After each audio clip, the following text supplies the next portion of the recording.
Chittagong prime mover ও ফ্ল্যাটবেড owners association র 11 দফা দাবির পক্ষে আজ 27 জানুয়ারি চট্টগ্রাম প্রেসক্লাবে সংবাদ সম্মেলন অনুষ্ঠিত হয়। দেশের পণ্য পরিবহনের শতকরা প্রায় 85% ভাগই সড়ক মহাসড়ক দিয়ে পরিবাহিত হয়। তার মধ্যে চট্টগ্রাম বন্দর সহ দেশের সমগ্র বন্দরের 95% কার্যক্রম আমাদের এই প্রাইম মুভার ট্রেইলার, ফ্ল্যাটবেড, লো বেড ও সেমি লো বেড গাড়ির মাধ্যমে পরিচালিত হয়। দেশের সরকারি, বেসরকারি, ভারী শিল্প কারখানা ও সরকারি মেগা প্রকল্প সমূহ দেশের এই সমস্ত সাফল্যের পিছনে নিবিড়ভাবে জড়িয়ে আছে আমাদের এই সেক্টর তথা হেভি ইকুইপমেন্ট ও প্রাইম মুভার ট্রেইলার।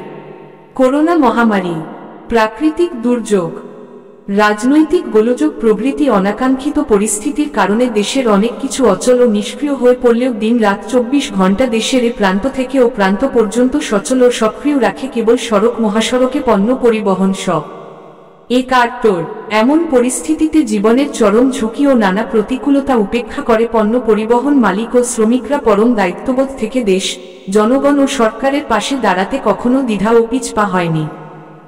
লিখিত বক্তব্যে আরও জানান, পণ্য পরিবহন খাতের মালিক শ্রমিকরা দেশ ও জনগণকে সর্বোত্তম ও সর্বোচ্চ সেবা দিয়ে তারা সরকারের নিকট থেকে সর্বোচ্চ বঞ্চনা, অবহেলা ও অন্যায় অবিচারের শিকার।